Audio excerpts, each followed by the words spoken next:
Eu vou apresentar isso aqui para vocês.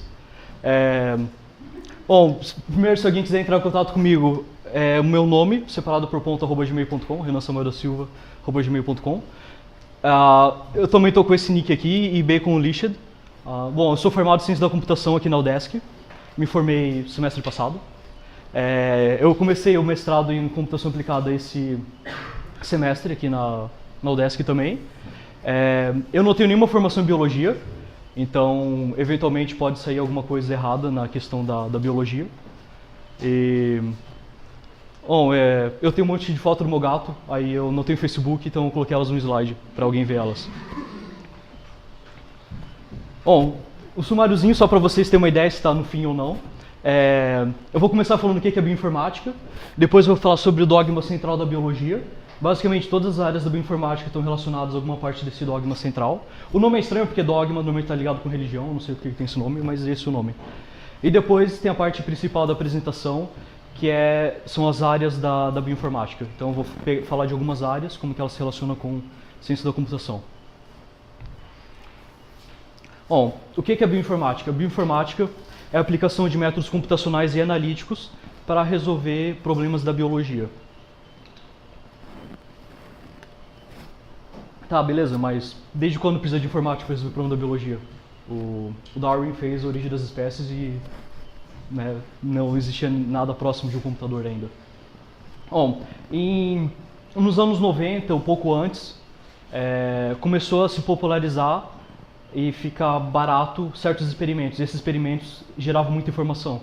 Por exemplo, fazer o sequenciamento de DNA e sequenciamento de proteínas.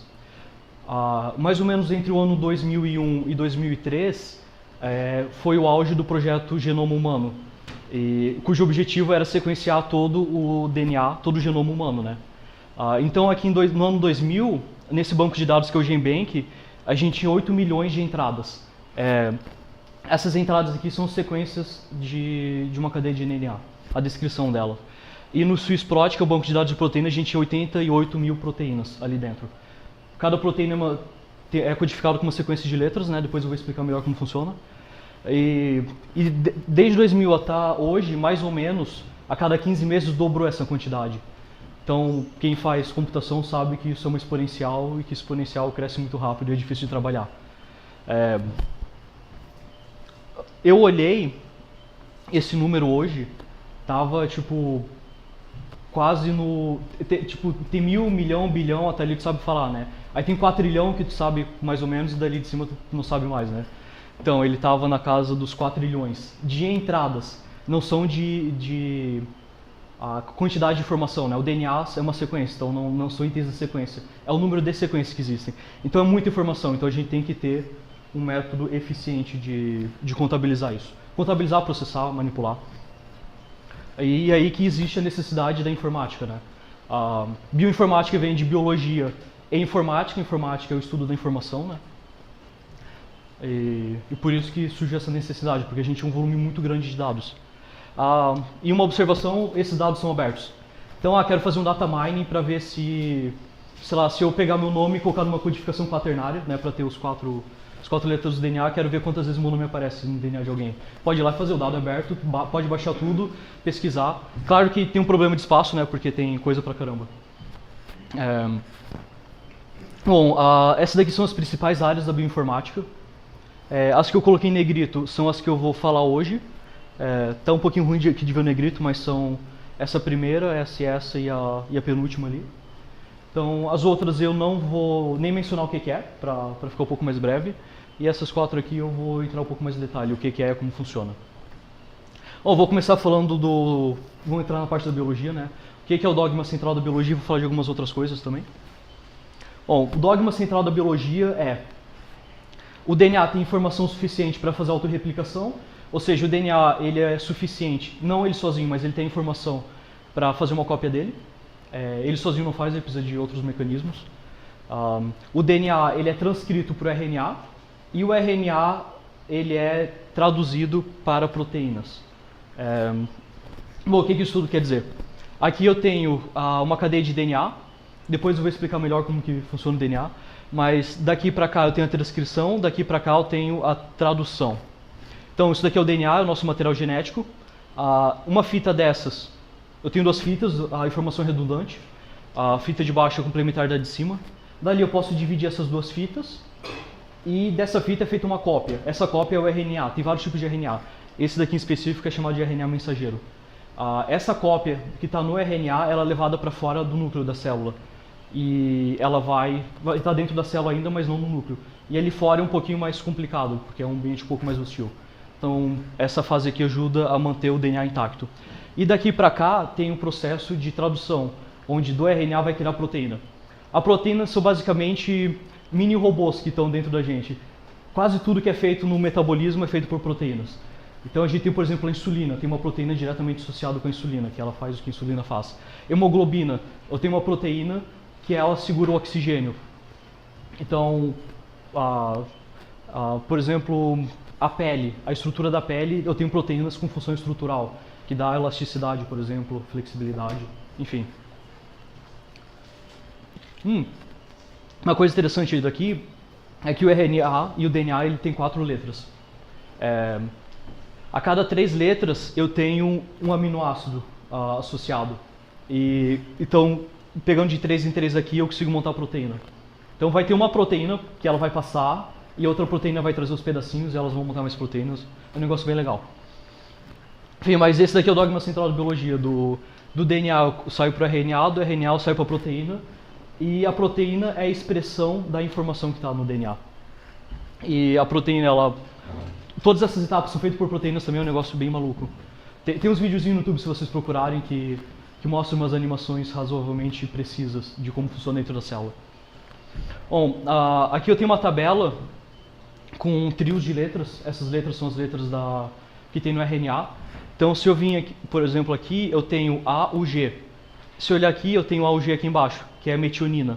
E ela também é o códon de start. Ou seja, eu tenho que ter algum lugar no RNA que diz, ó, aqui começa a proteína e aqui termina a proteína. Então, se eu tiver essa sequência no RNA, quer dizer que ali começa uma proteína. E aqui em cima, eu tenho o stop codon, que diz que ali termina a proteína. Então, ali eu tenho informação como construir a proteína, onde ela começa, onde ela termina. Tem mais um monte de coisa. Basicamente, tudo na bioinformática está relacionado com alguma etapa disso daqui. Então, por isso a importância de mostrar. Isso daqui é o DNA, para quem não viu ou não lembra do ensino médio. Isso daqui é um desenho razoavelmente preciso de como que é o DNA. Claro que aqui ele está mais ou menos esticadinho, na célula ele fica mais embolotado. Ele tem uma dupla hélice, ele tem 4 bases nitrogenadas. Cada base nitrogenada é como se ela guardasse um pedacinho de informação. Seria o nosso bit da computação, só que em vez de ser binário é quaternário, né? Eu tenho 4 possibilidades. Essas aqui são as 4 bases nitrogenadas. Então aqui no DNA, em cada linha, eu vou ter uma molécula dessa. E essa molécula é o que codifica a informação no DNA. Então basicamente é um meio de armazenamento que usa essas bases nitrogenadas ali. A parte em azul é o que segura tudo isso junto. Aqui é título de curiosidade. Eu tenho DNA, qual que é o tamanho do DNA? Quanta informação isso ocupa? O homem e a mulher, um tem o cromossomo X, outro tem o cromossomo Y, né? Eles têm um número diferente de pares ali dentro, de informação genética. Então, o DNA masculino, ele tem mais ou menos 2,9 bilhões de pares. Ou seja, se eu for aqui, eu tenho 2,9 bilhões de moléculas de um lado do DNA. O DNA está espalhado em cromossomos, né? Então não é uma única fita, são várias fitas. Eu tenho 4 letras, né? Eu tenho 4 tipos de informação. Então, se eu tirar o log de 4, eu vou ter o número de bits que eu preciso, é 2. Então, com 2 bits, eu consigo guardar um pedacinho da informação do DNA. Num byte, eu consigo guardar 4 dessas letras. Então, fazendo a conta aqui, dividindo por 1024 3 vezes, eu chego em 700 megabytes. Eu arredondei por acima, né? É 699 uns quebrados. Então, o DNA masculino cabe exatamente dentro de um CD normal. O DNA feminino ele é um pouquinho maior. Então, ele precisa de 723 megabytes. Na prática, isso não é guardado assim, né? Que aqui eu peguei um byte e eu dividi ele em 4 pedaços e coloquei 4 letrinhas. É difícil de manipular, então eles guardam um char mesmo. Então, isso daqui fica 4 vezes maior. Claro que tem algoritmo de compressão, né? Mas isso daqui, a tua informação genética cabe em 700 megabytes. Eu acho isso bem interessante, considerando a complexidade do ser humano. Bom, agora eu vou chegar na parte principal da apresentação, que são as áreas da bioinformática. Eu vou começar falando de análise de genoma. Eu tinha planejado demonstrações dessas partes, só que eu esqueci o carregador do meu notebook. E as demonstrações estavam no meu notebook. Aí não vai dar para mostrar. Bom, a primeira parte é análise de genoma, também é chamado de genomics em inglês. A tradução literal seria genomia, não sei. Não me atrevi a traduzir. A título de curiosidade, primeiro será o carionte, ou seja, aqueles que têm a célula um pouquinho mais complexa, mais bem estruturada, a ser sequenciado, foi esse carinha aqui, que é a bactéria que faz a fermentação na cerveja. Então é interessante que, não, a gente tem tudo isso para estudar, vamos pegar primeiro como faz a cerveja. Claro que teve outros antes, né, que também eram patógenos, mas esse daqui marcou o primeiro, né, a ser o carionte. Bom, análise de genoma, como o nome diz, né, análise de genoma. O genoma é a informação genética de um ser vivo. Uma das principais coisas que são feitas com análise de genoma é alinhamento de sequência. Eu tenho minha informação genética, o Rafael tem a informação genética dele. Se a gente olhar lado a lado, a gente vai ter informação que é igual, informação que é parecida, informação que é diferente. Por exemplo, ele pode ser mais alto porque ele tem um gene diferente, então se for lá naquela parte vai estar diferente do meu, provavelmente. Então a gente tem esse negócio que é chamado alinhamento de sequência de DNA, onde eu pego uma cadeia de DNA inteira ou uma parte dela e eu tento alinhar.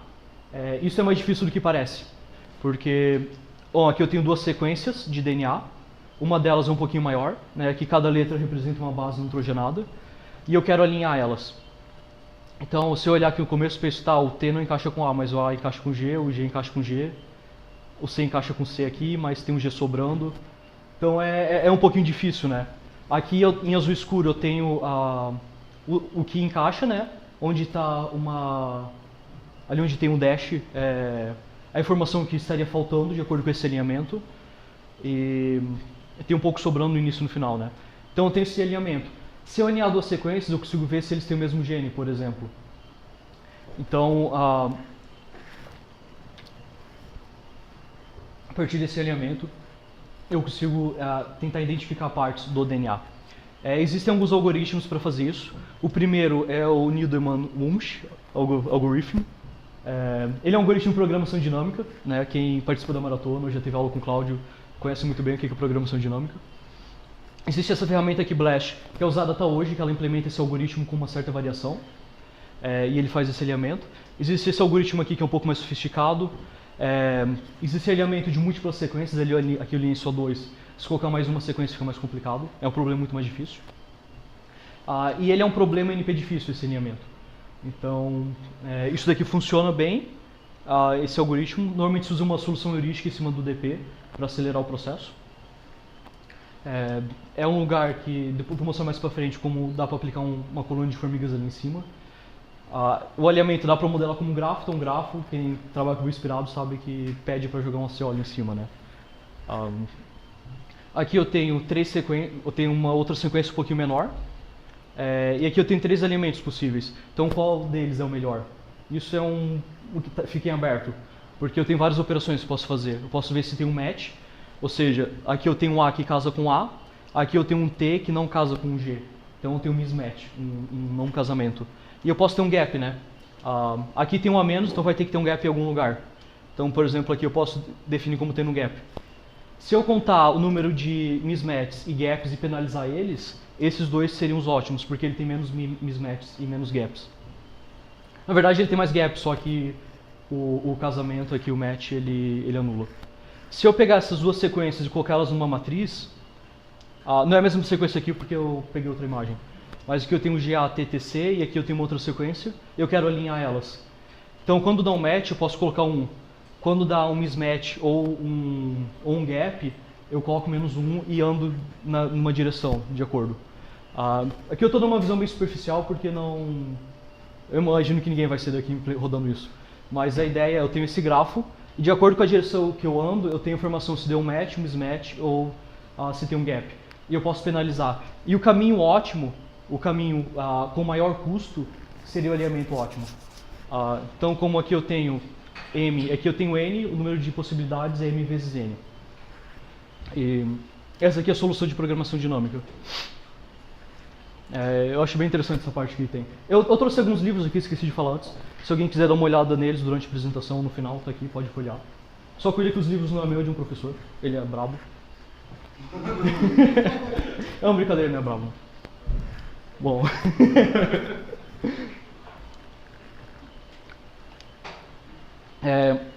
Um outro negócio que tem na análise de genoma é a anotação automática.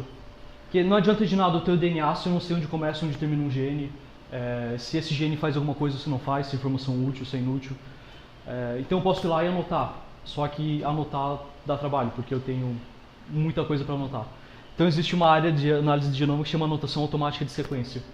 Então eu posso fazer, posso ver, por exemplo, quais são as regiões ativas do DNA. Tem parte do DNA que gera proteínas, tem parte que não gera. Essas partes que não geram, elas são ditas não expressivas, porque elas não têm uma expressão direta no organismo. Posso procurar por sequências homólogas automaticamente, ou seja, sequências de subsequências de sequências diferentes, mas que têm pedaços iguais. Eu posso mapear exons e introns. Exons são as partes que viram proteínas, os introns não viram. Posso fazer um mapeamento de estruturas secundárias, se a hélice está de um jeito, se está dobrado, se não está. Eu ainda posso extrair família, domínio, regiões, motifs. Tem esse banco de dados aqui que é o UniProt, e ele tem a anotação automática, né, de sequências. Eu vou abrir aqui a página rapidão para vocês. Opa!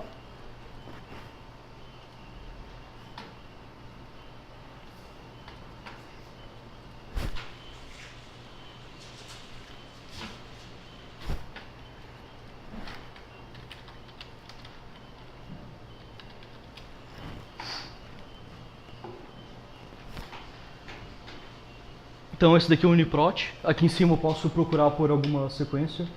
Vou procurar, por exemplo, por influenza. Então eu vou pegar sei lá, eu vou pegar esse primeiro aqui. Opa! É ao vivo, né? E tem que dar errado alguma vez. Não consigo ver o botão de voltar lá em cima. Dá Alt pra esquerda. Eu vou clicar aqui e torcer para algum deles abrir. Bom, abriu. Não era isso que eu queria.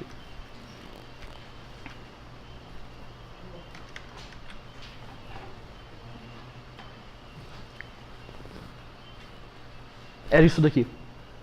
Então, não dá pra ver a barra de scroll ali do lado, mas ela tá bem pequenininha. Boa parte dessas informações aqui são geradas de forma automática. Então, normalmente ele até coloca como foi gerado, né? Então aqui por similaridade, o que é isso daqui? Isso aqui são regiões. Então ele consegue identificar regiões dessa sequência que fazem alguma coisa. Bom, eu cliquei aqui sem escolher, né? Mas aqui eu tenho, por exemplo, essa parte da sequência, ela está associada com determinada função. Então aqui eu tenho, isso daqui é sequência, eu posso baixar ela, fazer as manipulações.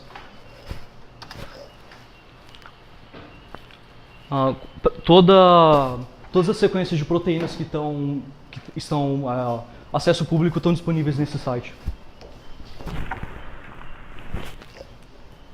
Bom, a segunda parte, a gente tem filogenia. Filogenia é basicamente montar árvore de evolução ou de descendência de seres vivos. Né? É o estudo histórico evolutivo entre espécies. Então aqui eu peguei uma imagem qualquer do Wikipedia, aqui não é por espécies, né? São por grupos de espécies. Então aqui de um lado eu tenho as bactérias, aqui eu tenho os protozoários, alga, plantas. Isso pode ser gerado de forma automática, é interessante que seja feito de forma automática, porque a gente tem muitos seres vivos diferentes. Então, se eu tenho várias sequências de DNA ou de proteínas, eu posso fazer uma árvore filogenética agrupando indivíduos a sequências semelhantes, buscando por descendências. Se eu tenho dois que são parecidos, eles provavelmente têm um descendente comum mais perto do que o outro que é só um pouco parecido. Existem vários métodos. Tem o método esses métodos aqui eles trabalham com matrizes de distância. Então eu calculo eu alinho as sequências e calculo as diferenças entre todas elas par a par. Então é um processo bem custoso. Eu tenho o método de máxima parcimônia, onde eu assumo que a evolução sempre vai ter o número mínimo de mutações. Então com isso tem um jeito de montar árvore. Aqui tem os métodos de estatística, como a inferência bayesiana e estimação da probabilidade máxima. Eu não devia ter traduzido isso. Enfim. E tem os métodos de cluster, que são os que eu acho mais interessante. Aqui tem um algoritmo, que é um algoritmo clássico, que é o PGMA. Aqui eu tenho a matriz de distâncias entre 5 sequências qualquer, sequências de A a E, e ele vai agrupando sequências. Então eu tenho 17, entre o A e B eu tenho a menor distância, então eu posso agrupá-las. Aí eu vou ter um novo carinha aqui no meio que é o intermediário entre eles, e assim eu vou fazendo sucessivamente, eu consigo montar uma árvore. Esse método aqui de neighbor joining, eu imagino que eu tenho um hiperespaço com as sequências. Eu posso juntar as sequências próximas, transformar ela numa só, depois eu junto o que sobrar, eu junto as mais próximas e vou montando uma árvore. E no final eu chego a algo parecido assim. Isso é bem útil, por exemplo, surgiu uma nova doença, ou teve uma epidemia de uma nova doença. É bem comum que eu tenha o mesmo patógeno, só que ele tenha mutações. Então se eu tenho o sequenciamento do genoma desses vários patógenos, eu posso tentar ver qual que foi o primeiro patógeno, ou se eles tiveram origens diferentes. Um veio da Ásia e outro, sei lá, veio da África, por exemplo. Isso é interessante para buscar o ponto de origem desses patógenos.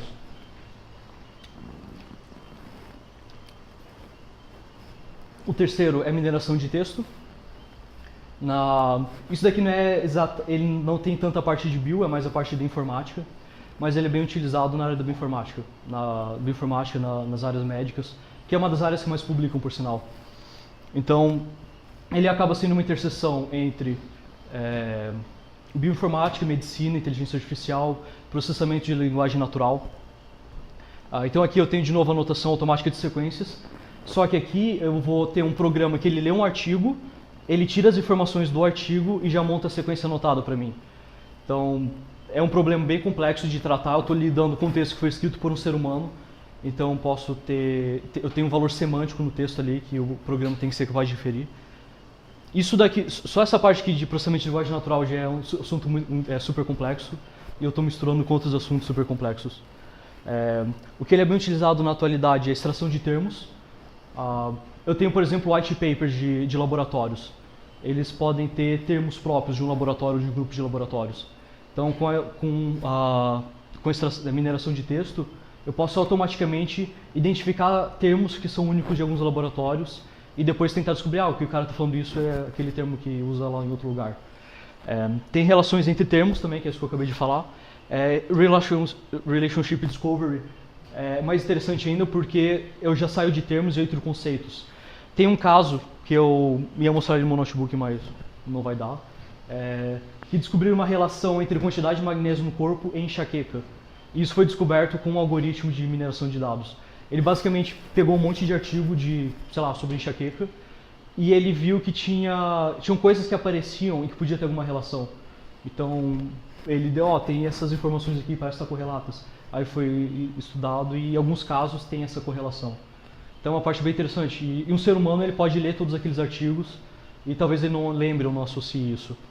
Então com isso daqui eu consigo um volume muito maior de dados, né? Claro que se o algoritmo estiver errado, ele pode dar muita informação que não serve para nada, então tem isso também. Tem uma área que se chama de farmacogenia, onde eu pego a parte farmacêutica e a parte de genomas e eu associo drogas, remédios, com o genoma.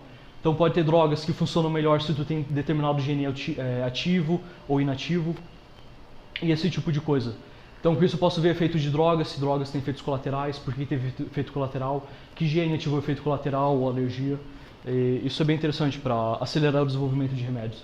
Isso daqui tudo é feito sem necessidade de experimentação, é feito só com informação de acesso público.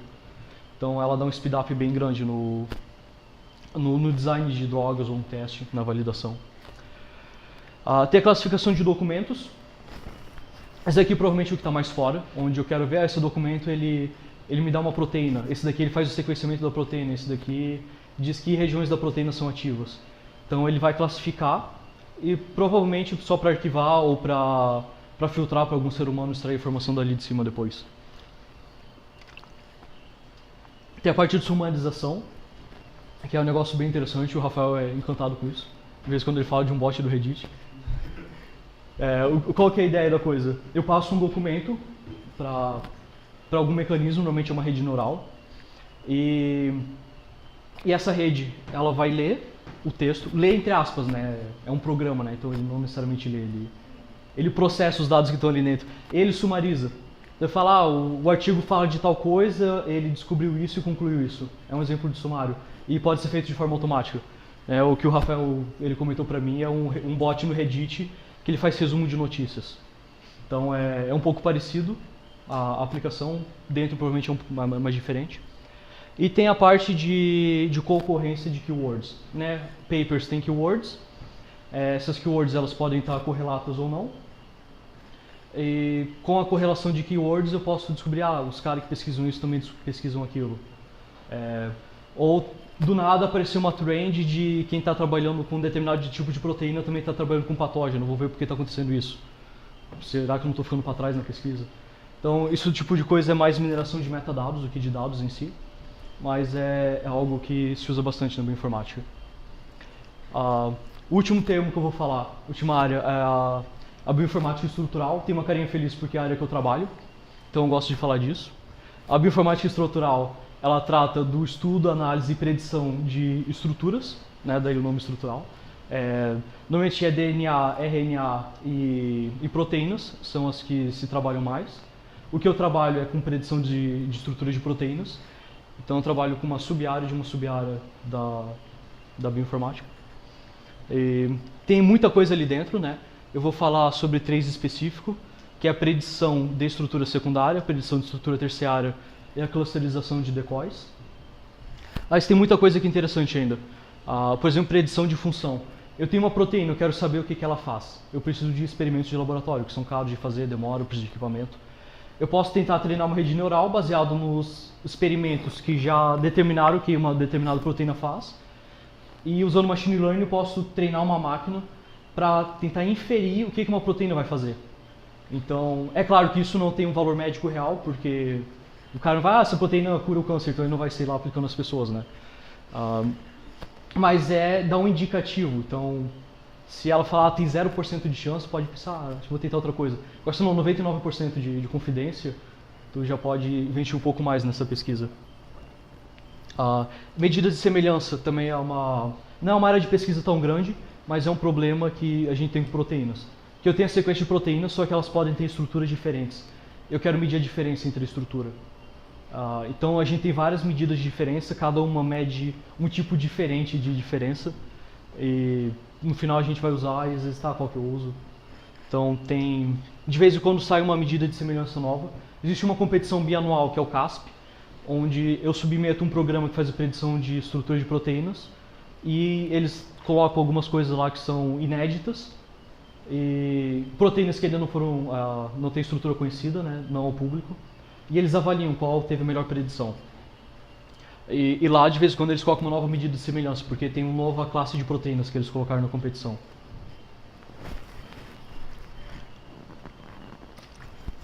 Bom, eu vou começar falando da predição de estrutura secundária. A estrutura secundária de uma proteína é um padrão recorrente que tem na estrutura dela. Esse padrão aparece tanto visualmente quanto se eu fizer um histograma dos ângulos. Então, aqui eu tenho uma proteína qualquer, ela é fictícia, e eu tenho esse espiralzinho ali que é chamada alfa-hélice, ou alfa-helix. E essa alfa-hélice ela tem um padrão nos ângulos.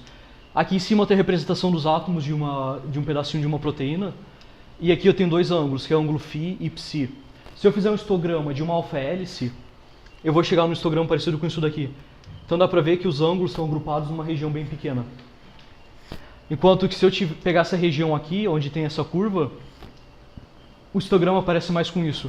Então é bem visível a diferença entre a distribuição dos ângulos. Aqui eu tenho a alfa-hélice e a estrutura atômica, né, da alfa-hélice daqui da beta-sheet, que são essas estruturas representadas por seta. É só uma representação visual, né, ela não faz uma seta. E aqui dentro ela tem uma estrutura bem definida, organizada, por isso que é chamada de estrutura secundária, né?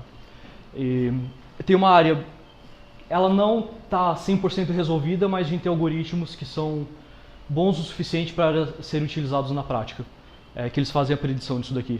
Então, eu pego uma sequência, isso daqui, essa sequência de letras, ela descreve uma proteína. Então, cada letra aqui está associada com um aminoácido, a proteína é uma sequência de aminoácidos, né? São várias moléculas encadeadas. O nome dessa proteína é um CRN, né? Aqui eu tenho a saída de uma predição e aqui eu tenho a estrutura secundária de fato dela. Então, olhando aqui, para ver, por exemplo, que aqui eu tenho alfa-hélice predita e eu tinha de fato alfa-hélices. Só que a alfa-hélice era um pouco maior do que foi predita. Aqui eu tenho uma alfa-hélice ainda maior e ele não predizeu alfa-hélice e aqui ele ainda predizeu uma estrutura errada, né? Então o negócio não funciona 100%, mas ele normalmente funciona bem o suficientemente. Aqui eu peguei uma rede que estava mal treinada, então não era de se esperar que ela desse um resultado bem apurado. Como que ela funciona? Eu pego uma sequência, eu tenho essa sequência aqui, eu vou correlacionar essa sequência através de alinhamento, por exemplo, com outras sequências que eu conheço, as estruturas secundárias. Então eu vejo, esse pedacinho aqui, esse A e esse A, por exemplo, ele quase sempre ele tem uma alfa-hélice. Então aqui provavelmente tem uma alfa-hélice também. Então ele trabalha fazendo essa correlação de dados. Os métodos antigos, né, trabalham com alinhamento. Eles funcionam razoavelmente bem. Recentemente teve de 2012 para cá, começou a se utilizar machine learning, né, no boom que teve do machine learning. Então a gente tem outros métodos que são utilizados, por exemplo, suporte vector machines, redes neurais. Aqui eu tenho um exemplozinho de uma rede neural. Na prática elas são bem maiores do que isso, né, mas é só para exemplificar. Então aqui eu tenho sequência de letras e eu vou pegando de 4 em 4 e coloco nessa rede neural. O que a rede neural faz? Isso daqui eu vou ter um valor, por exemplo, A vale 1, B vale 2 e assim por diante. Então a rede neural vai receber esses números que codificam uma parte da sequência. E aqui dentro ela faz operações de soma e multiplicação, né, de forma simples. Então eu tenho esses pesos aqui nas arestas, então eu vou pegar o valor de V, eu vou fazer um processamento e vou passar para a próxima rede, para a próxima camada da rede. Essa informação vai sendo passada e os pesos eles foram preparados de forma a predizer. Como que eu preparo isso? Eu coloco uma sequência que eu conheço a estrutura e fico mudando os numerozinhos aqui dentro até ele dar um valor certo. Isso é feito de forma automática, né? É conhecido como treino de rede neural. E se eu fosse utilizar, eu colocaria essa sequência aqui e eu tenho 3 saídas. Nesse caso aqui seria uma rede que ela diferencia 3 estruturas secundárias. Eu teria alfa-hélice, eu teria a beta sheet e o coil. Normalmente se normaliza esses valores entre 0 e 1. Então aqui eu poderia ter sairia a chance de eu ter uma alfa-hélice, a chance de ter uma beta sheet, a chance de ter um coil. É bem interessante isso aqui. No final do slide eu coloquei alguns artigos que trabalham com isso, se alguém tiver interesse em trabalhar com essa área específica. Bom, a gente chegou na parte de predição de estrutura terciária, né? Tem um sorrisinho aqui, então dá para inferir que é o que eu trabalho. Como que funciona a predição de estrutura terciária? A estrutura terciária é a posição, a forma tridimensional de uma proteína. E das coisas que eu posso fazer com uma proteína, esse aí provavelmente é mais que tem a maior utilidade. Ele é um problema difícil de trabalhar, ele ainda está em aberto. Diferente da predição de estrutura secundária, que eu consigo utilizar para algumas coisas, isso daqui atualmente funciona só para proteínas extremamente pequenas. Existem 2 abordagens. Eu tenho a abordagem ab initio, que é o que eu trabalho, e eu tenho a abordagem por homologia. As por homologia elas funcionam razoavelmente bem. Se eu pego uma sequência que eu quero predizer a estrutura dela, e eu vejo que existe uma sequência muito parecida, provavelmente ela vai ter uma estrutura final parecida. Então eu posso chutar que aquela dali vai ser a estrutura. Se eu tenho uma sequência grande e metade dela de uma proteína conhecida e outra metade de outra proteína, provavelmente aqueles pedaços individuais são parecidos. Então eu posso pegar pedaços de proteínas que eu conheço e juntar eles. Atualmente esse é o método que está mais perto de funcionar, só que ele depende de eu ter proteínas homólogas, né? Proteínas com uma sequência parecida. E nem sempre acontece. Então existem os métodos ab initio, que eles não dependem de proteínas parecidas para funcionar. que é o que eu estou trabalhando. Aqui eu tenho uma representação bem simples, né, de como funciona a predição. Eu vou ter essa sequência de letras que descreve a proteína. Essa proteína específica é a insulina. Então, o Fzinho, ele é a fenilalanina. O V é a valina. Cada uma delas tem uma molécula diferente, né? Então eu posso montar um modelo atômico, né, um modelo a nível de átomos com essa sequência aqui. E com isso eu posso calcular ligações, se ocorre ou não uma ligação de ponto de hidrogênio, a força eletrostática daquelas coordenadas que eu tenho para essas moléculas. E com isso eu consigo ver se é algo que é provável de acontecer, se é algo que aconteceria naturalmente ou não. E com isso eu posso tentar descobrir o final, a estrutura final. É um processo bem lento, né? Ele tem 3 partes. Primeira parte eu vou ter um modelo. Esse modelo é como que eu represento a proteína. Eu posso ter todos os átomos da proteína, eu posso ter só os átomos do backbone, que é essa parte central. Posso ter do backbone com a cadeia secundária, que ela estaria aqui no lugar desse R. Enfim, tem vários modelos. Eu vou ter uma função de energia. Essa função de energia é o que diz se essa conformação, se essa estrutura que eu tenho faz sentido ou não. E eu vou ter um otimizador. O otimizador é o que vai procurar por essa sequência boa. Os modelos eles têm 2 níveis principais de detalhamento. Eu tenho os modelos em látice, onde eu fixo o ângulo para o número inteiro. Então eu posso trabalhar com o ângulo mudando de 90 a 90 graus. Então ele fica uma proteína bem quadrada. Hoje em dia não tem mais tanta pesquisa em cima, mas há 20 anos atrás, quando a gente não tinha tanto poder computacional, se utilizava mais esse modelo como mais um toy problem para começar antes de lidar com um problema de fato. E tem os modelos em off-lattice, onde eu não limito os ângulos a números inteiros, a uma lattice, né? Então ali eu posso assumir qualquer valor real no ângulo. Claro que isso aumenta muito o espaço de busca. Os otimizadores que a gente utiliza, a gente tem o Bayesian hopping, que Bayesian ali seria uma base de atração, ou seja, um mínimo local no espaço de busca. E hopping porque ele vai pulando de mínimo local em mínimo local. E tu torce que um dos mínimos locais que tu cai seja o mínimo global também. Esse método funciona razoavelmente bem para proteínas pequenas. É interessante que esse método aqui ele usa todas aquelas coisas que a gente aprendeu lá em NN. Então a gente calcula integral numérica, calcula derivada numérica, a gente acha raiz de funções. É um negócio bem interessante. E é bem difícil de implementar também. Tem os algoritmos bioinspirados, eles são bem utilizados aqui. E temos as estratégias de Monte Carlo, que é uma estratégia probabilística de otimização.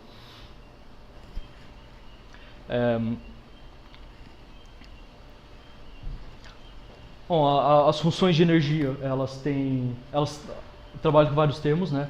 Por exemplo, posso ter as forças de Van der Waals. Se 2 átomos estão mais ou menos perto um do outro, dependendo de qual átomo for, eles têm tendência a se puxar. Se eles estão muito perto um do outro, eles têm a tendência a se repelir. Existe um ponto de equilíbrio ali no meio, onde os átomos gostam de ficar. Então eu posso pegar todos os átomos da minha proteína que eu estou testando e calcular a força final de Van der Waals. Tem força de repulsão e atração, né? E eu vejo qual que é essa força. Então, por exemplo, se tem muita força querendo se repelir, pode ser que eu coloquei uma molécula dentro da outra, pode ser que eu deixei muito perto. Então isso daí não ocorreria naturalmente. Eu posso medir a força eletrostática, eu posso ter átomos carregados positivamente e negativamente. Né? O positivo e o negativo gostam de ficar juntos, os 2 positivos eles nem tanto, mesma coisa para o negativo. Né? E aplicando isso e mais um monte de coisa, eu consigo ver se uma conformação faz sentido ou não. Juntando tudo isso daqui e outros termos que eu não coloquei no slide, eu posso tentar ver a energia potencial de uma conformação. E a proteína ela vai querer ficar no lugar onde ela tem menos energia potencial. É basicamente assim com tudo na física. Se eu coloco um cilindro em algo inclinado, o cilindro vai rolar para o lugar com a menor energia potencial que ele consegue chegar. No caso seria energia potencial gravitacional. Eu ia fazer uma demonstração, né, mas você já sabe que não vai funcionar. Se alguém quiser muito ver, um outro dia pode passar lá no 110, lá no meu computador funciona. Então eu posso mostrar mais ou menos como funciona a coisa. É um pouco mais palpável ver funcionando, né? A última coisa que eu vou falar é o clustering de decoys. Clusterização é eu agrupar coisas parecidas com coisas parecidas, e as coisas diferentes vão ficar em lugares diferentes. Bom, tem essa frase aqui embaixo, que ela diz essencialmente todos os modelos estão errados, mas alguns são úteis. Isso é bem verdade na parte de predição de estrutura terciária. que atualmente não se conhece todos os detalhes que precisa para medir a energia potencial. Então a gente tem meramente uma aproximação. E se eu só minimizar a energia potencial, eu posso chegar numa estrutura que às vezes não faz sentido. Então o que tu pode fazer? Tu pega o teu algoritmo que faz a predição, tu roda ele 1 milhão de vezes e depois faz uma clusterização de decoys. Decoy aqui ele chama que é o resultado da predição. Então aqui é bidimensional, né? Na prática isso daqui tem, sei lá, 1000 dimensões mais. Mas aqui ele fez 3 grupos. Então eu posso pegar o meio de cada grupo e avaliar ele individualmente. Então, em vez de pegar, sei lá, os 400 mil que tem aqui dentro, eu pego só o do meio. Porque provavelmente o do meio é onde caiu mais vezes. Aqui eu tenho um mapa bidimensional, né, de uma função de energia qualquer. E aqui eu tenho um lugar mais baixo.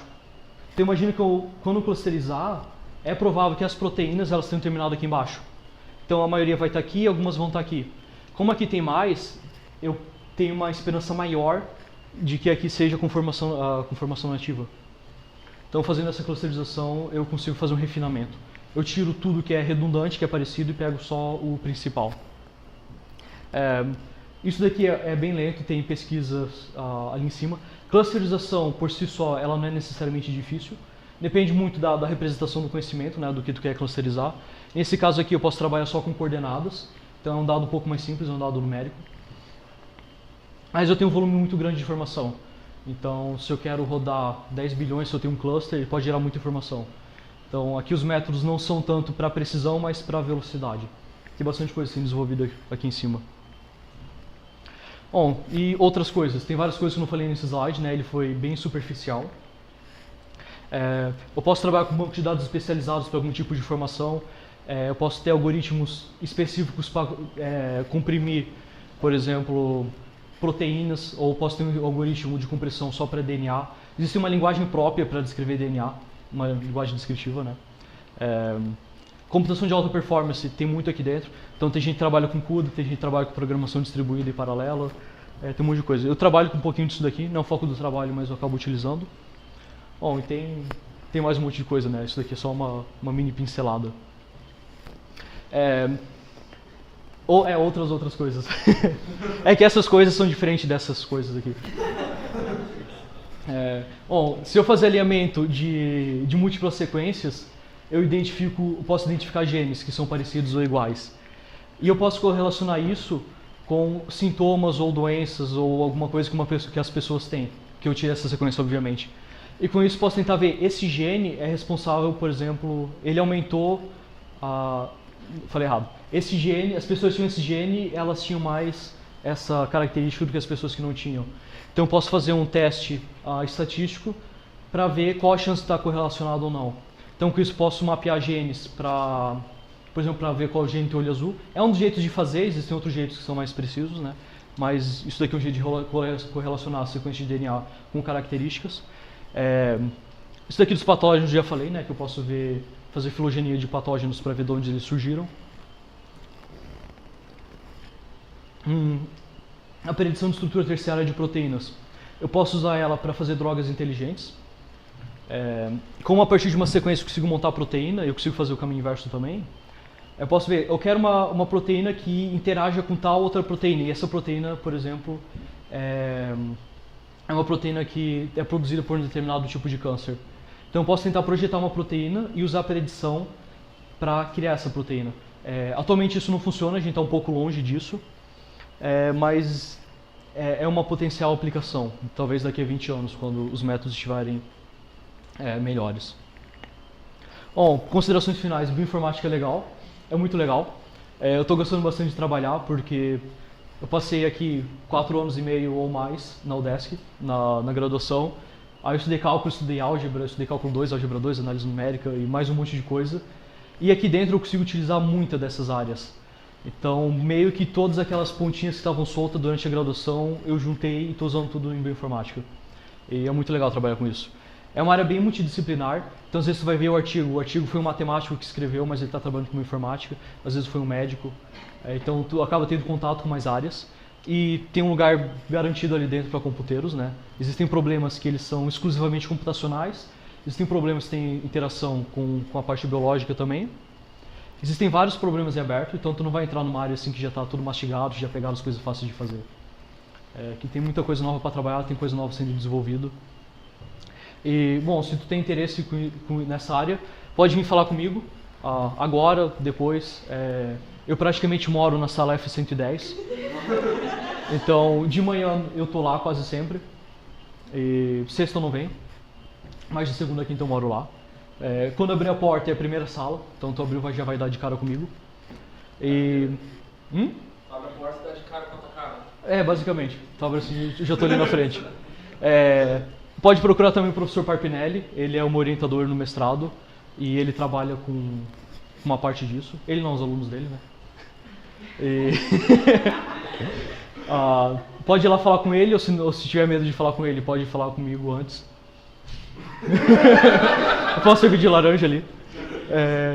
E a última coisa façam colóquios vocês também. É muito legal fazer colóquio, eu gosto disso. Porque eu...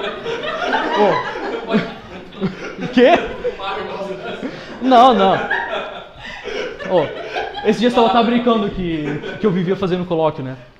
Então agora todo semestre eu fiz pelo menos um colóquio.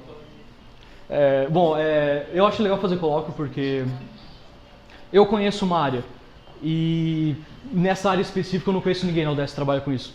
Então quando falo sobre isso, às vezes eu posso trazer o interesse da pessoa para trabalhar. E é legal falar sobre o que tu gosta, né? E a gente precisa de pessoas para fazer colóquio, então venham fazer colóquios. Se quer fazer um colóquio, fala comigo, ou com o Rafael, ou com a Karina, ou com a Gabriela. A Gabriela faz parte também. E, bom, era isso que eu tinha para apresentar hoje para vocês. E obrigado. Quais são as medidas dos eixos ali no gráfico? E eu suponho que tem um eixo Z também, porque o gráfico tem cores. Sim, a cor é a quantidade que tem, né? Então onde está vermelho é onde tem mais. Isso daqui eu copiei de um artigo, né? Então por isso que eu não tenho os eixos, porque eu não peguei a imagem inteira. Aqui eu tenho o ângulo φ e o ângulo ψ, né? Que são esses dois ângulos aqui.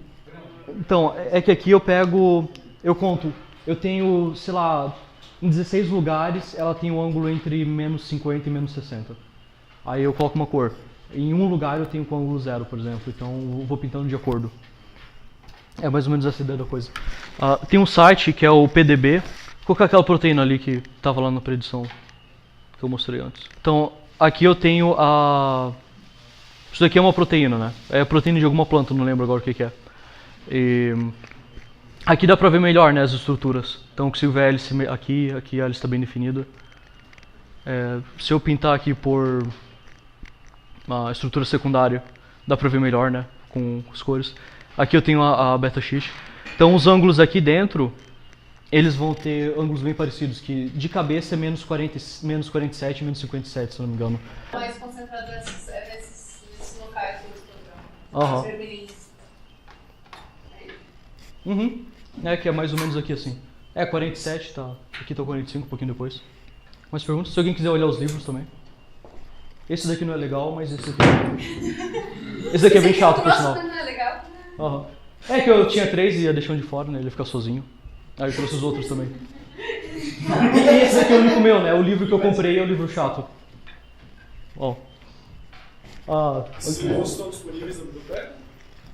Na biblioteca do Parpinelli. É na biblioteca do Parpinelli. Mas eu acho que ele empresta livro. Bom, ele emprestou pra mim, né? Tem